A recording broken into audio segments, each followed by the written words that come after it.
Hello my friends, it's Lisa, and today I'm going to be chatting through some of my reading plans for the spring, as well as my TBR for the Magical Readathon. So the Magical Readathon is a month-long readathon that happens 2 months in the year, and it's hosted by G from the channel Book Rose. So I'm going to have her channel linked below because I feel like I'm not going to do the best job of explaining this readathon and all of the parts of it. There's so much to this readathon. It's so creative. Everything that G and everyone who helps her kind of create this readathon, everything that they do for it, the creativity, everything about it is just so well thought out and well done. So definitely recommend checking out her channel if you're interested in this readathon. Essentially, this readathon, you are attending a magical academy called Orilium, and you choose a calling or a career to study. And each calling has certain courses that you have to complete and study, and those courses correlate with what prompts you have to read books for. So yeah, I hope that makes sense. Like I said, G will be able to explain this much better than I will. But this year I did decide to switch up which calling I was going to do and what I was going to study. I know you can continue on with the thing you did last year and just kind of level up your knowledge. Basically, I became a novice in the Feywild cartographer career, and if I did it again this year, I could become an apprentice. However, I'm indecisive, and also there's too many cool callings and careers to choose from that I'm switching it up. Plus, she had a new calling called the Star Whisperer. How am I supposed to see that and not want to do that one? So that is the calling that I'm doing this year for the Magical Readathon. I am going to study to be a Star Whisperer, and I am so excited. And lucky for me, the spring equinox, I only have 4 courses or prompts that I have to complete, so I only have to read 4 books. I think, have to read like 8 or something in the autumn equinox readathon, but that's a problem for future Lisa. I'm happy that I just have to read 4 now. So yeah, I'm going to go through the 4 classes, the 4 books that I'm going to be reading for the Magical Readathon first, and then I do have some other books that I'm just hoping to pick up over the next couple of months in the springtime that I thought I would share with you as well. So yeah, I think I've babbled enough. Let's just get into the TBR. So like I said, I am going to be doing the Star Whisperer career, and I have 4 prompts and 4 classes that I have to complete. So the first class that I have to take is Art of Illusion, and the prompt for that is to match your book cover to the color of your clothes. So for this prompt, I'm going to wait until the actual readathon has started. I am planning on doing like weekly vlogs for this readathon, so if you want to see what I end up reading for this prompt, stick around for those vlogs. I thought it'd be more fun to just wait and see like when I'm ready to complete this prompt, what I'm wearing, and pick my book based off of that outfit. So I don't know, we'll see what ends up happening with this. Could be interesting. I could be setting myself up to fail by waiting to see what I'm wearing, but I don't know, I thought it'd be more fun to do in the moment. So don't quite have a book picked out for the first prompt, but the next prompt is for the class Astronomy, and that is to read a book with 2 letter E's in the title. So for this, I'm going to be reading The Red Scrolls of Magic by Cassandra Clare and Wesley Chu. There is an E in the and an E in red, so there we go.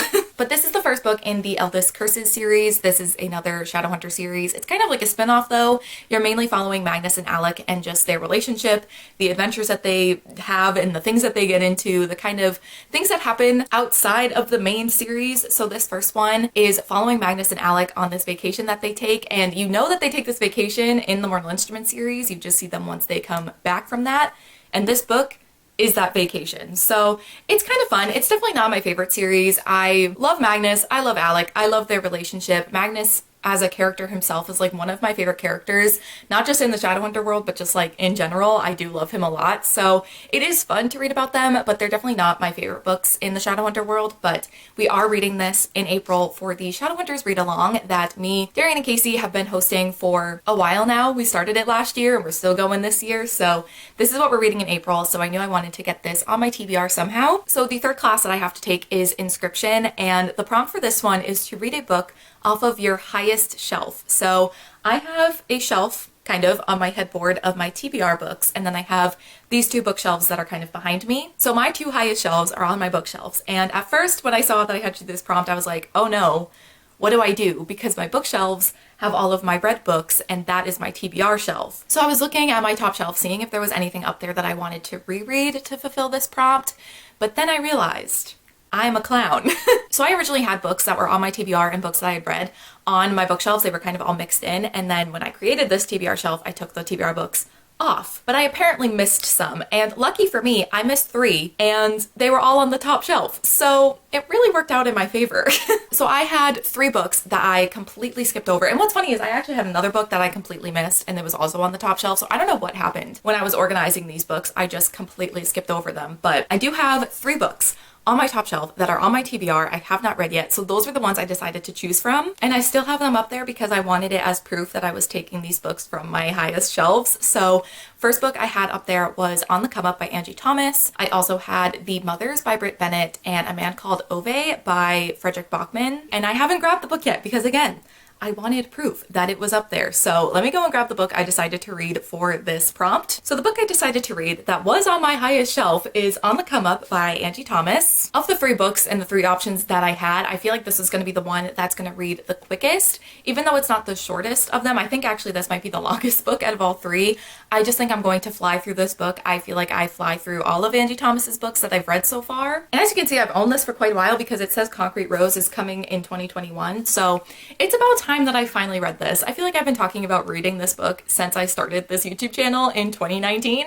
And I know very little about what actually happens in this book. I do know you're following a character named Bree who wants to be like a very successful rapper, and I think she ends up going viral and it kind of leads her to finding this success. But I honestly don't really know too much beyond that. I've heard that the audiobook for this is really great. I think I might get the audiobook and listen along while I physically read because we are following a character who is a rapper, and I think in the audiobook they actually rap, which is really cool. They don't just like speak the words, because sometimes when you see like singing or something in a book, they just like in the audiobook they just like say the words, they don't actually sing it. So I think it'll be really cool to listen to the audiobook for this, and I think this will just be a very quick read, but it's also been something I've wanted to read for a really long time. So this just felt like a good opportunity to finally pick this up, and now I can move The Mothers and A Man Called Uwe onto my TBR shelf. I kept them up there just for the sake of this video.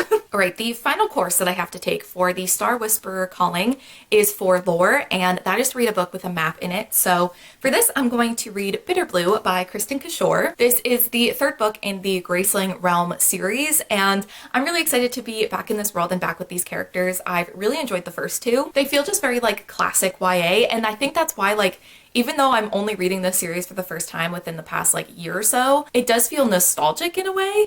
Even though I've never read them before, I don't know how to explain it. And this book actually has, well, it has a map here at the very beginning of the book. I think all of the Graceling books have a map in them. But then there's also like a bunch of stuff in the back, and I don't know if I'm potentially spoiling myself by looking at this, but I'm looking at it anyway. There is a map of the castle and also maps of like certain bedrooms. So, oh, and there's another map. There's so many maps. This really just went above and beyond for this prompt. But yes, like I said, this is the 3rd book in the Graceling Realm series. I've read the first 2, really enjoyed them. In this world, there are these people called Gracelings, and they all have 2 different colored eyes, and that's how you like identify them, but they all have these certain magical abilities. So in the very first book, you're following Katza, and she has this ability to kill a man with her bare hands, and each Graceling has their own like unique power, so none of them are ever the same. And yeah, I don't know, I just really like the world. I really like the characters. Like I was saying, it feels nostalgic for some reason, and I don't know why, because I've never read this series before, but it just has those classic YA vibes. And this one in particular, I think is taking place like a handful of years after the events of Graceling, but we're going to be seeing characters that were in that book, specifically Bitter Blue. She is a character in the first one, so I think it's going to be really fun to be back with those characters. I also just wanted to get the next book in the series that I had to read somehow onto this TBR because I associate this series with the Magical Readathon. I read Graceling, the first book in the series, during a week-long version of the Magical Readathon that happened last March, so I don't know. It just felt like it made sense to put this on the TBR for this readathon somehow, and I'm really excited to be back in the world, back with these characters, so very excited to pick this up. But yeah, those are all of the classes I have to take for the Magical Readathon. Again, short and sweet. Only had 4 that I had to do for the spring equinox, so it was pretty easy putting together a TBR for this. But other than what I'm planning to read for the Magical Readathon, I do have some other reading plans, some other things that I'm hoping to pick up over the next couple of months, so I thought we could chat about that as well. So a book that I know I will definitely be picking up this spring is Ghost of the Shadow Market. This is by Cassandra Clare, Sarah Reese Brennan, Maureen Johnson, Kelly Link, and Robin Wasterman. This is the May book for the Shadowhunters read along, and so I just knew that this was going to be something I picked up this spring. This is another short story collection. This is the 3rd one that exists as of right now, because I think Cassandra Clare has mentioned writing another one, so we'll see. But this is another short story collection, and I'm actually looking forward to reading this one.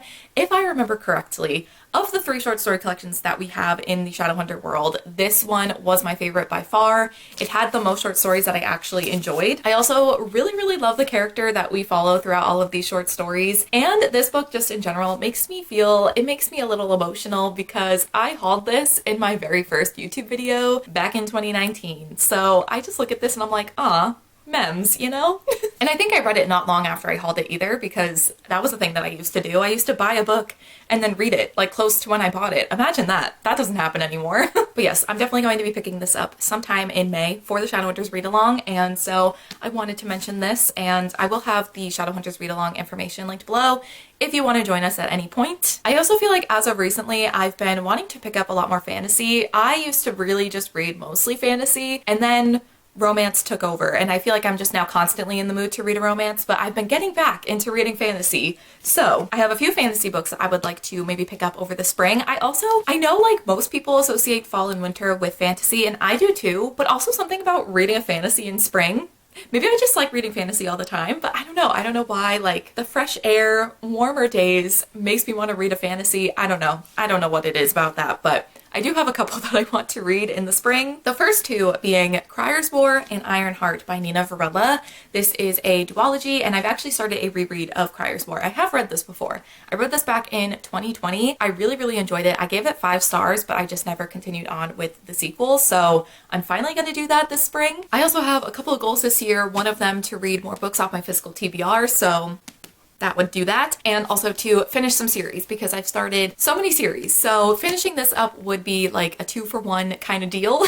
And in this series, in this world, there are these things, people, question mark, called Automai. They are these human-like creatures that have been created. There once was a queen who was unable to get pregnant, so she kind of tasks someone with making her a child. And so they created kind of this race of creatures, these humans, but not quite, and they get their energy from this gem called Heartstone. And now years later, the roles have kind of reversed. The Automai are the ones kind of in control and in power. So Crier's father is actually the king. And then we have Ayla, who is a human, and she's part of the kind of rebellion against the Automai, and she really wants to specifically get revenge on the king because he is responsible for killing her family. So her plan is to kill Crier. But that plan for revenge ends up getting a little messed up, a little bit more tricky, as Ayla ends up becoming closer to Crier and also starts to learn more about the Automai and the kind of politics and just a lot more things going on, things with the war, things with the rebellion. I just really love this series, or at least the first book. I gave it 5 stars when I read it originally, and I just think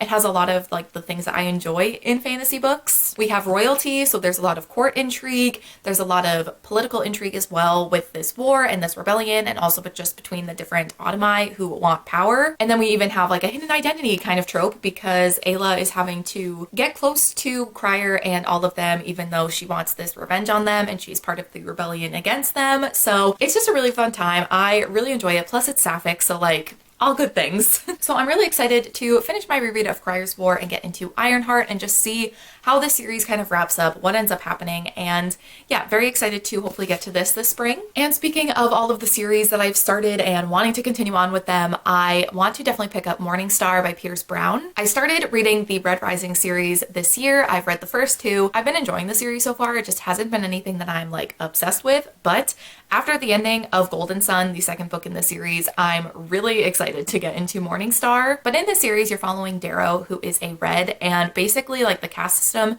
in this world is based off of colors, and reds are at the bottom. And Darrow, his whole life, has been mining under the like surface of Mars to eventually make the surface habitable for people to live on. But it turns out Darrow and many generations before him have been lied to. Basically, the surface of Mars has been habitable for many years. People have been living up there for a long time, and the reds are basically just being used to provide for the people who live on Mars. And once Darrow finds out about that, he ends up getting sucked into the rebellion against the Golds, who are at like the top of the society. They are the ones in control of everything. So this series, you're following Darrow as he kind of infiltrates the Golds and their systems and their society and tries to kind of cause this rebellion against them and tries to change the way this system and this world is working. It is really interesting so far. Like I said, I've been enjoying this series so far, but again, it's not anything that I've been overly obsessed with. But it is really interesting. The world is interesting. The politics are interesting. And again, the way Golden Sun ended, I'm definitely going to need to get into Morningstar as soon as my hold on Libby comes in. So I'm actually now really looking forward to continuing on with the series, seeing where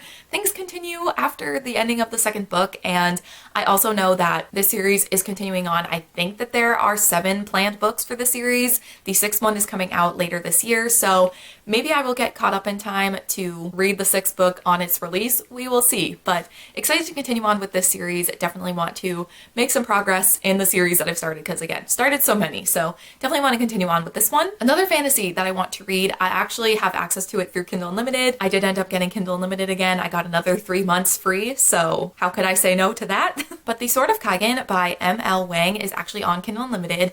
It's a standalone fantasy that I have heard nothing but good things about, so I may or may not pick this up in the next couple of months. I definitely want to read it while I have this current free Kindle Unlimited subscription. I feel like every person that I've seen read this book absolutely loves it. So I really want to pick this up. I don't really remember what it's about. I kind of want to keep it that way. I just want to go into it and see what happens. It is a standalone, so everything will kind of wrap up in that book, which will be really nice. And like I said, I've been getting back into fantasy, so I think this is definitely something that I want to pick up if I'm still in the fantasy mood this spring. And also, because I do have Kindle Unlimited again, I do have a lot of things that I want to read on there, so I'm sure I will be making use of that subscription over the next couple of months. But something I specifically want to pick up on Kindle Unlimited is The Right Move by Liz Tomford. This is the second book in, I think it's called the Windy City series. It's a companion romance series. I read the first one, Mile High, and really enjoyed it, so I really want to pick up the second one, especially because I've heard that the second one is a lot of people's favorite, like they like it more than the first one. But in the first book in this companion series, in Mile High, you're following a hockey player and a flight attendant, and she actually works on the plane that flies the hockey team to and from their away games. And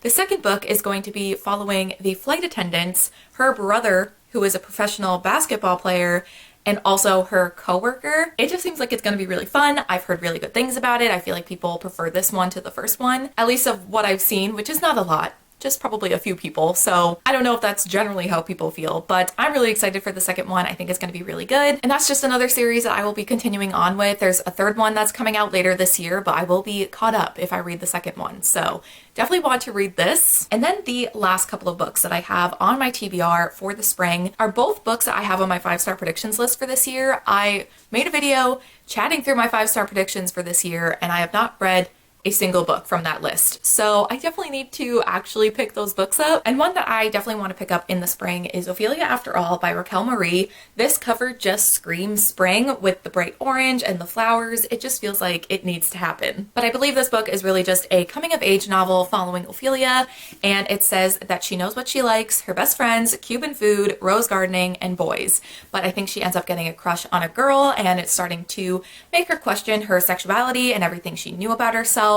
And also she's in her senior year of high school, and I think that's causing some perhaps complication with her group of friends. And yeah, it just seems like it's going to be very much like a character focused coming of age novel. And I know I say this every time I talk about this book, but I've heard nothing but good things about it. So I'm really excited. Like I said, it's on my 5-star predictions for this year, so hopefully it's 5 stars. Hopefully I'm right, but this just screams spring to me, so I definitely want to pick this up soon. And the last book that I'm planning to read is actually one that comes out at the end of April, and I just feel like the second it comes out, I'm gonna want to read it, and that is Happy Place by Emily Henry. So this is going to be Emily Henry's newest romance release, where you're following Harriet and Wynne, and they were together for quite a while. I think they were kind of a couple that everyone just thought were really solid. Everyone thought that they just went together really well, but then they actually break up, and they break up 6 months prior to their group of friends trip to a cottage in Maine, and they haven't told any of their friends that they've broken up, and they decide to kind of keep it that way because this cottage that they're going to on vacation is being sold. So it's going to be kind of the last time that they're all able to go to this specific place together. So this group of friends, they all go on this vacation together, and instead of telling them that they've broken up, Harriet and Wynne decide to fake date. They pretend that they're still together. So I'm really excited. I love fake dating, and I feel like Emily Henry writing fake dating, it's just gonna be great. I am a wee bit nervous just because this does have the second chance romance trope in it, but it does have fake dating, which is one of my favorite tropes, and it's Emily Henry, and I just trust her. So I feel like I'm really going to enjoy this. I definitely need to pre-order a copy so that I can get it in my hands as soon as possible and read it as soon as I physically can yeah, I'm just really excited about this release, so I definitely think I'll be picking this up and reading it as soon as I can once it comes out. But that's everything that I want to read for the Magical Readathon Spring Equinox, as well as just in the springtime, my spring TBR. It's definitely short and sweet, definitely could have added a lot more things to my TBR for the next couple of months because there's so many things I want to read, but I definitely lean towards more being like a mood reader than a TBR reader, so it doesn't make sense for me to have so many things on the TBR because I know I won't stick to it, but also these are just the things that I'm the most excited about and definitely will be trying to read most, if not all, over the next couple of months. But I would love to know in the comments if you're participating in the Magical Readathon in April, what your calling is, what you're reading, anything on your TBR, and if you're not participating in the readathon, still let me know anything you're planning on picking up in the next couple of months. And like I said, I am planning on doing weekly vlogs throughout all of April for the Magical Readathon, and I don't know, I don't like doing the whole like smash the like button, hit subscribe, click the notification. I don't do that at the end of my videos, but if you do want to hang out and see those vlogs, I mean, you can subscribe and stick around and see them, see what I get up to in April, see what I read, see if I'm successful in my Magical Readathon TBR, see if I change my TBR because I do tend to do that. But yeah, I will have weekly vlogs going up in the month of April, so if you want to subscribe and watch those, I'd love to have you here, but I think that is going to be it for this TBR, so thank you all so much for watching, and I will see you in my next one.